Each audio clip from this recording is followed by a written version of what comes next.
Good afternoon, everyone. I'll introduce myself. So I'm Beth Alexander. I'm category lead for health and beauty and sporting goods at eBay UK. If you've got any questions at all, feel free to ask at the end, or we've got a stand over in the main space, so feel free to come and ask any questions to myself and the team. And today I'm just going to be giving you an overview on the rise and importance of marketplaces. So it's worth noting their scales. So marketplaces remain the number one and number two e-commerce websites in the UK. And not only that, but they're both within the top 10 most used websites in the UK. So that it also includes like the BBC, gov.uk. So that shows you just the sheer scale of them as such. And if I look at eBay in closer detail, eBay has over 20 million buyers in the UK, 26 to be exact. So that's almost every household in the UK having an eBay account. And to show some of our scale, you can see some velocity stats there on just how big we are. So much so that we sell a makeup product every 4 seconds, a lipstick every 81 lipsticks every hour. So I think, my main port of call really is to say, if you are a brand or a retailer, I would really urge you to have a presence on a marketplace, if not now, but definitely in the next 12 months, where we know it's going to be a bit of a challenging environment, and I'll come on to that in a sec. But to kick off then, it's worth noting why have marketplaces grown so big. So it goes without saying, the pandemic hit a few years ago, and because of that, we saw the high street shrink and we saw online grow. But ever since 2019, we've started to see online grow every single year and across every single age group. So much so that 80% of the UK now shop online. Not only that, but as the pandemic hit, we know many small, medium businesses struggled to get all their business online. It's hugely expensive. You need a lot of manpower. So again, this is where marketplaces came into their own. It allowed them a really easy and cost-effective way to scale their business online versus getting their own website. And equally, it gave them a huge reach. So again, those small, medium businesses that came onto eBay UK during the pandemic, like almost overnight, got a reach of 26 million buyers. And now, whilst all this was going on, we start to see the rise of Gen Z. And why is this important? Because it started to change why and how we all shop today. So Gen Z are digitally native shopping tribe. They've one that's grown up with the World Wide Web. They've never known a place without it. And because of this, they've really challenged the accessibility and the way of shopping online. And that's led to real advancements within this. So we saw the rise of mobile commerce, same-day delivery. And this is them really pushing technology advancements in this area. But not only that, they started to see consumption as a form of their individual identity and a part of their social values. So they started to demand brands and retailers to really own up to what social values they affiliate themselves with. It wasn't so much any good anymore to just have a great product. You needed to really speak your values and what you stood for. And because of that, then Gen Z would then affiliate themselves with those brands, those products. So we started to see the way that brands and retailers marketed themselves because of the rise of this shopping tribe. And then lastly, it goes without saying, everyone is very time poor. We've all got very, very busy lives. And so convenience is king. And actually, that's where marketplaces come in. It's a one-stop shop. And actually, when we ask marketplace shoppers why they shop there, over 50% shop because they can get everything under one roof versus going from website to website. So in a nutshell, what are the benefits for a marketplace? Well, on eBay, if I talk specifically for our platform, you get instantly a huge global customer reach, so 138 million customers straight away. Not only that, but you have full seller control. So you own the pricing, you own your promotions. We are essentially a virtual high street. And not only that, but there's huge cost efficiencies versus scaling up your own website. And then equally for buyers, they get unparalleled amount of choice. They get strong value. Marketplace is synonymous with value due to the sheer breadth of range that we have. And actually, this is really important for UK shoppers.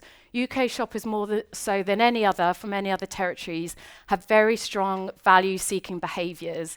And actually, 44% of shoppers, when they're shopping online, are looking for a discount code. So UK consumers are very value-centric, and that's really important for when they're shopping on marketplaces because they know they're getting that value piece. And lastly, they get great functionality. So a lot of marketplaces have huge advantages in terms of functionality.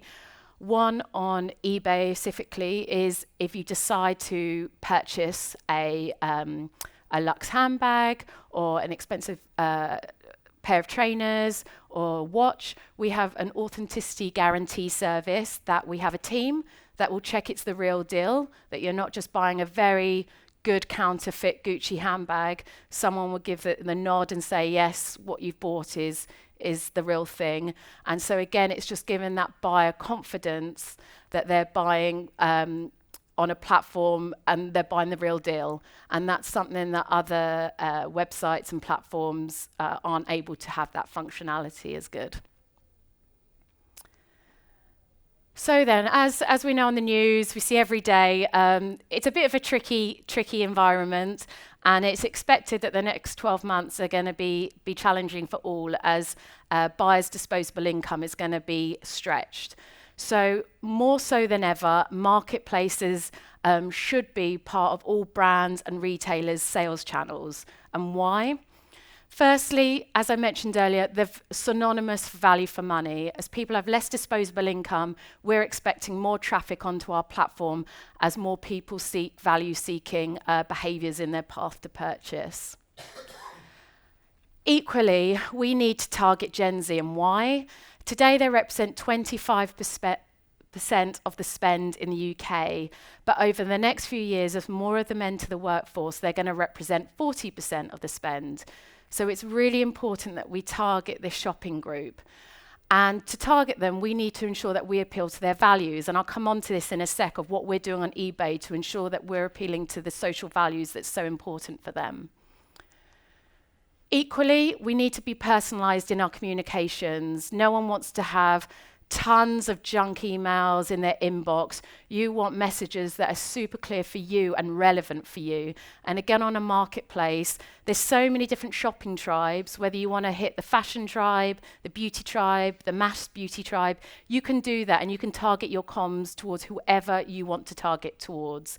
And equally, if you have a store, you can target all your comms towards your followers. And again, with the advancements of technology and UX, again, you'll have that added benefit of joining the platform. You'll have all the additional services available for your store. And again, giving your buyers greater confidence to purchase from your store on the platform. And then lastly, it goes without saying, is the marketplace should be part of your sustainability agenda if it's not already today. We know how important sustainability is. In fact, 50% of people are more concerned about the environment than pre-pandemic. And equally, 50% of people are now buying pre-loved or second-hand because they're so worried about their impact on the environment. So we've partnered with some of the major UK brands on their sustainability agenda. And let me give you an idea of what it could involve. So, as you know, a product life cycle can take many forms, and probably 80% of it is new, but that other 20% shouldn't end up in landfill.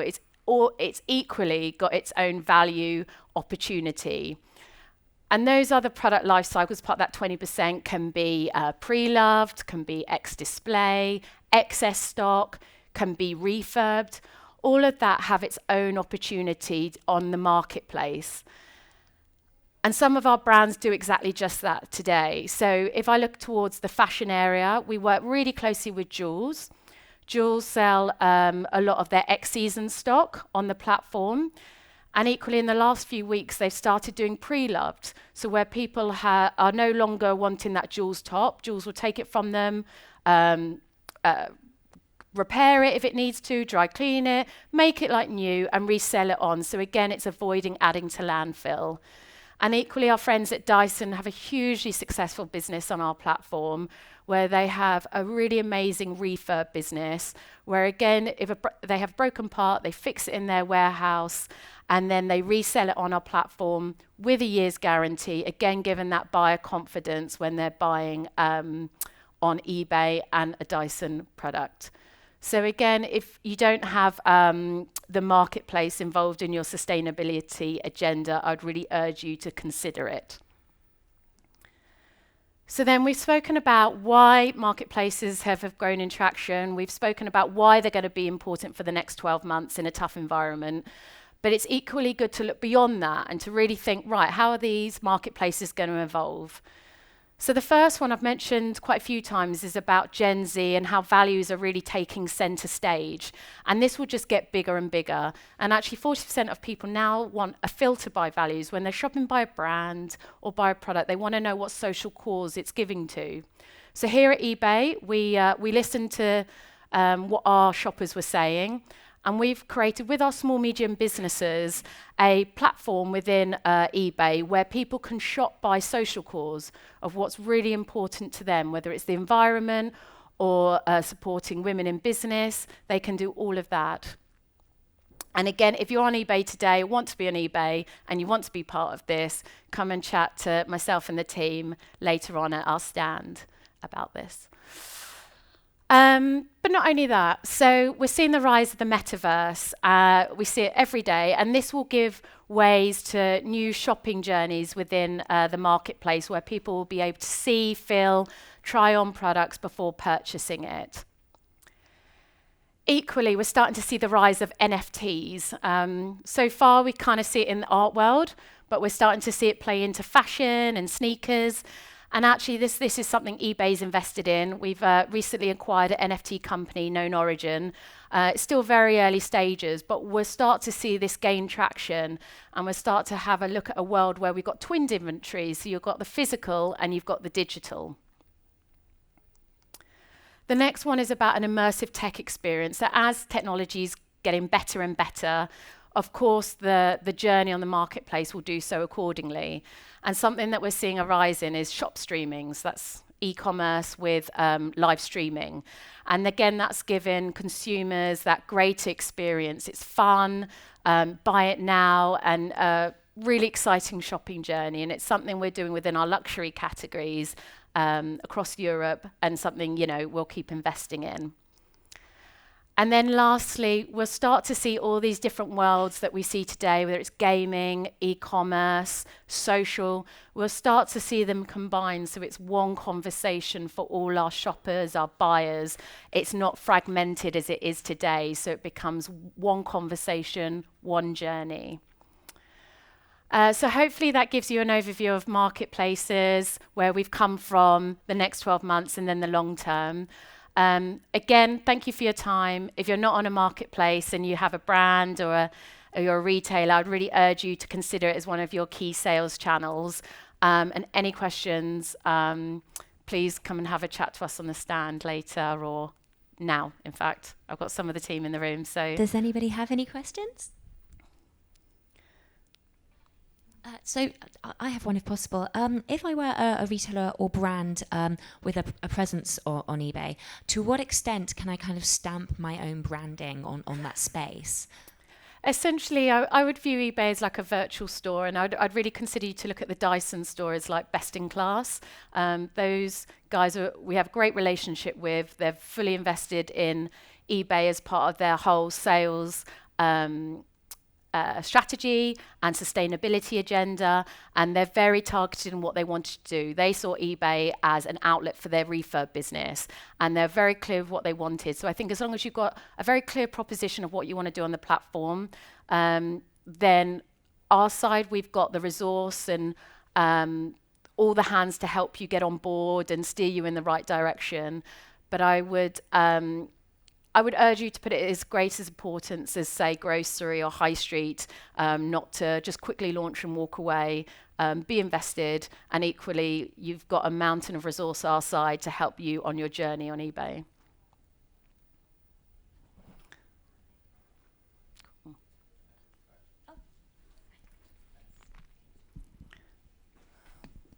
Hi. As you mentioned, eBay is a platform where you can buy a range of products. Both retailers or brands can sell on there. And you mentioned value. So value obviously comes with the ease of shopping, but also price point.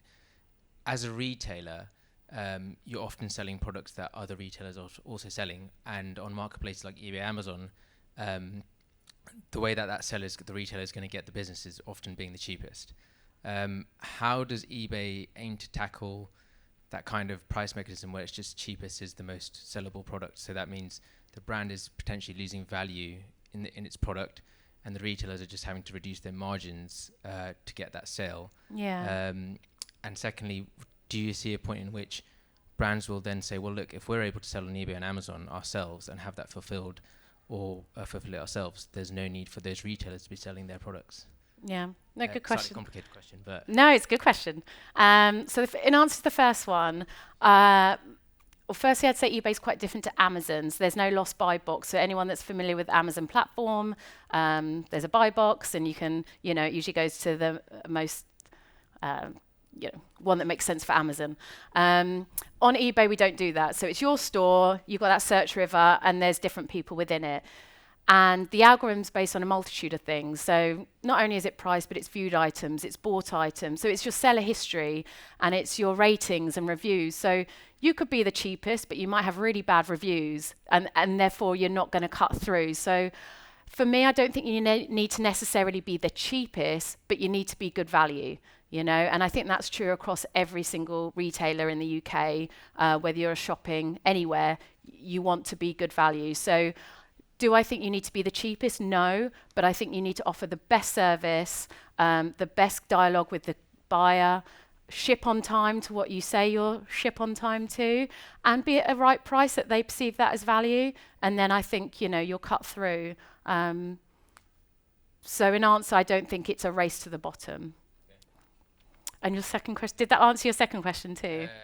Answer the first. It was more just, I guess that's just a business decision, brands versus retail. My question's always been with marketplaces is because they're so popular now for brands themselves to be on. Yeah. Is there a point in which a brand and a retailer actually becomes competition to each other? Because they're on the same platform. If marketplaces are going to be so popular as we grow, which they will be. I think that's a good question. Maybe that boils back down to the brand in terms of their channel strategy.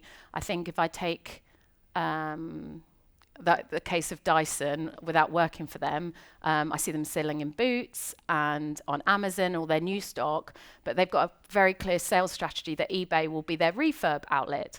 And that's then really clear for the eBay shopper to know they're getting a great price because they're buying a refurbed item, but they're still getting that confidence from buying a Dyson product that I get a year's warranty, but it's not conflicting with their other sales channel where they're offering new.